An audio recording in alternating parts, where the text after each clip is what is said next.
లక్ష పాడి రైతు కుటుంబాల సంస్థ కరీంనగర్ డైరీ. కరీంనగర్ డైరీ పాలు మరియు పాల పదార్థాలు ఆర్డర్ చేసిన వెంటనే మీ ఇంటి వద్దకే కరీంనగర్ డైరీ యాప్ ని డౌన్లోడ్ చేసుకోండి.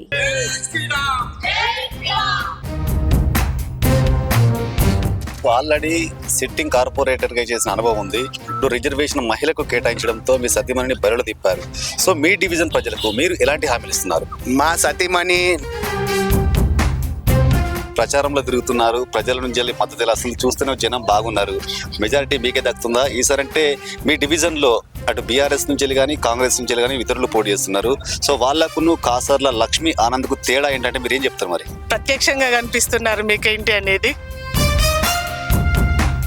చెప్పండి. మీరు మీ డివిజన్ ప్రజలకు ఏం హామీలు ఇవ్వదలుచుకున్నారు ఈ సందర్భంగా? ఇప్పుడు మోడీ గారు ఇచ్చినటువంటి ఇంకా ఏ పైన కూడా చెప్పండి. ఇప్పుడు లాస్ట్ కు ప్రచారంలో వేగం పెంచారు కదా, ప్రజల నుంచి స్పందన మంచిగా వస్తుందా? మరి ఖచ్చితంగా ఈ డివిజన్ లో మీరు గెలుస్తారా? మరి 100% గెలుస్తా అండి. చాలా మంది పోటీ చేసే అభ్యర్థులు చాలా హామీలు ఇస్తారు. హామీలు ఇచ్చిన తర్వాత నేను అది చేస్తా, ప్రజలకు అందుబాటులో ఉంటారు. సో మీరు ఇచ్చిన హామీలు మీరు గెలిచిన తర్వాత ఆ హామీలకు కట్టుబడి ఉంటారా? మరి ఎందుకంటే మీ డివిజన్ ప్రజలు ఖచ్చితంగా తప్పకుండా ఈ వీడియో ఇస్తారు. తప్పకుండా అండి. ఎందుకంటే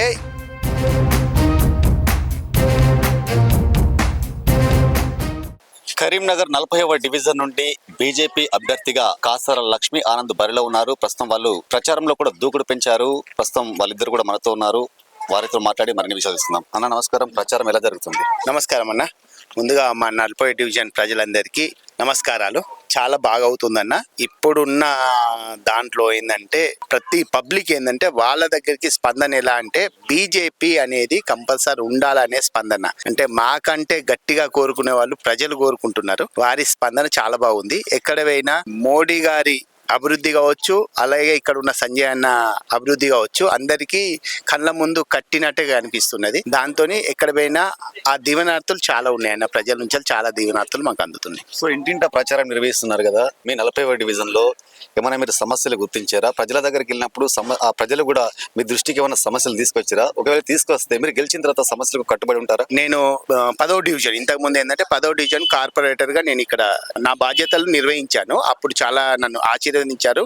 వాళ్ళకి ఏదైతే నేను మాట ఇచ్చానో ఆ మాటకు కట్టుబడి స్మార్ట్ సిటీలో అంటే ఒక ఛాలెంజ్ అయితే చేయగలను. మా 60 డివిజన్ లో అందరికంటే గొప్పగా నా డివిజన్ ను అభివృద్ధి చేసిన అని చెప్పి అయితే నేను అందరికీ మీ ముఖంగా నేను ఛాలెంజ్ చేయగలను.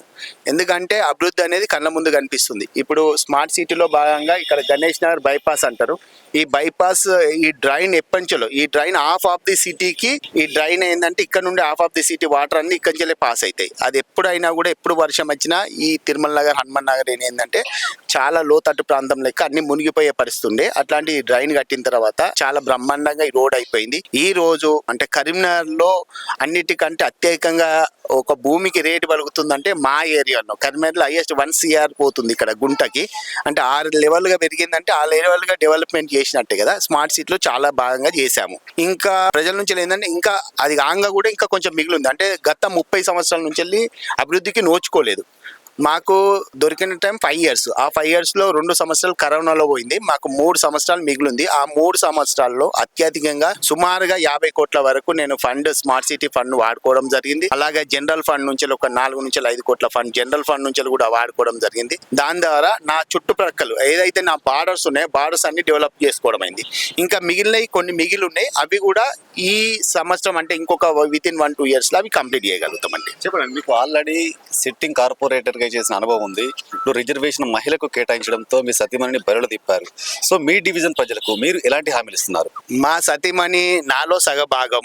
నా పనులలో కూడా తను ఎప్పుడు పాలు పంచుకుంది. పార్టీ కార్యక్రమాలు కావచ్చు, నేను బయటికి వెళ్ళినా ఎక్కడికి వెళ్ళినా కూడా నాతో పాటు ప్రజలతో కూడా అందరికీ పరిచయస్తురాలి. ఎందుకంటే ప్రతి దాంట్లో తను ఉన్నది. నా కష్ట సుఖాలు అన్నిట్లలో ఉన్నది కాబట్టి ఇప్పుడు తనకి తిరగడం కానీ ఏది చేయడం కానీ చాలా ఈజీ అయిపోయింది. ప్రజలందరూ అదే విధంగా స్పందన ఉంది.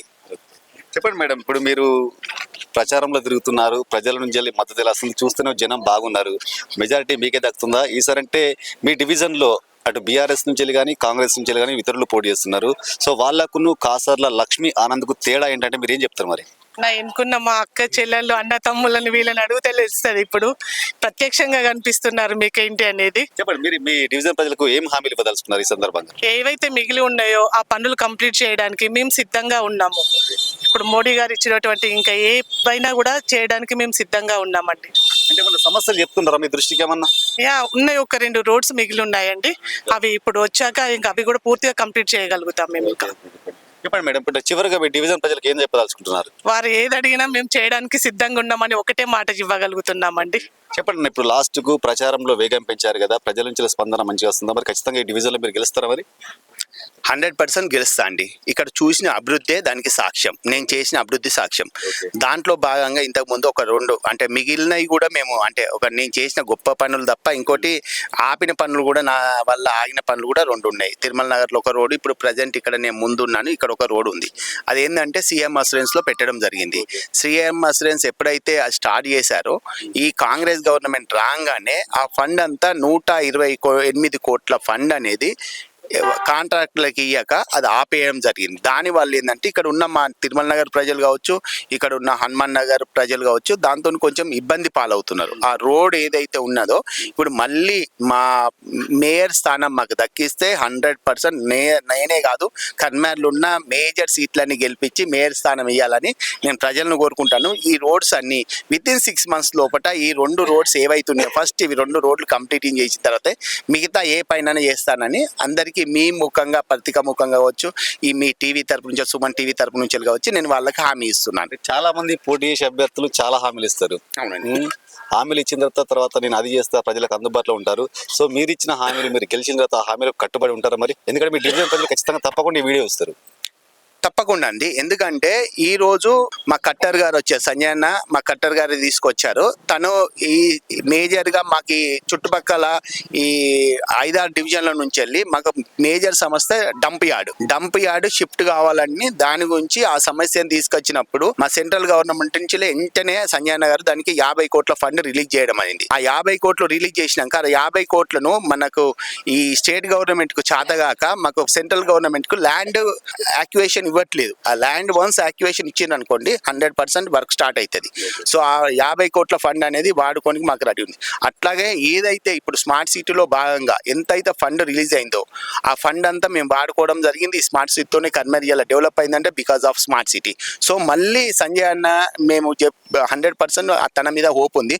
మళ్ళీ స్మార్ట్ సిటీకి కావచ్చు, దాన్ని ఎక్స్టెన్షన్ కావచ్చు, ఎక్స్టెన్షన్ చేసి ఇక్కడికి ఫండ్ తీసుకొస్తేందుకు అన్నగారు రెడీ ఉన్నారు.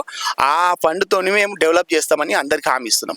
ఒకటే అండి, ఈరోజు వరంగల్కు కరీంనగర్కు సేమ్ ఈక్వల్గా ఒకటేసారి ఫండ్ రిలీజ్ అయింది, ఒకటేసారి స్మార్ట్ సిటీ స్టార్ట్ అయింది. ఇలా వరంగల్ ఎట్లుంది, కరీంనగర్ ఎట్లుంది, అది ప్రజలకు అందరికీ చూస్తున్నారు. అక్కడ ఎట్లుంది, ఇక్కడ ఎట్లుంది అంటే అక్కడ సంజయ్ అన్న లేడు, కరీంనగర్లో సంజయ్ ఉన్నాడు. అది ఒకటే రీజన్ అండి. ఇక్కడ సంజయ్ ఉన్నాడు కాబట్టి తొందరగా డెవలప్మెంట్ అయింది, అది సాధ్యమైంది. అలాగే మా సంజయ్ అన్న ద్వారా ఫండ్ అనేది మేము సెంట్రల్ ఫండ్ తీసుకొచ్చుకోవడం జరుగుతుంది.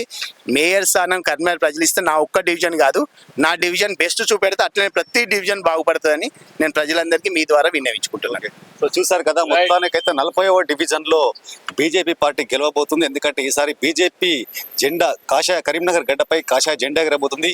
ఈసారి మమ్మల్ని గెలిపిస్తే మాత్రం మేయర్ స్థానాన్ని దక్కించుకున్నాం కాబట్టి కరీంనగర్ 40వ డివిజన్ మాత్రం సుందరంగా అద్భుతంగా తీర్చిదిద్దా ప్రజలందరికీ అందుబాటులో ఉంటాయి. ఈసారి భారీ మేయర్ స్థానాలు గెలిపించాలని కూడా కోరుకుంటున్నాడు. కెమెరా పర్సన్ సాయితో శ్రీనివాస్, సుమన్ టీవీ, కరీంనగర్.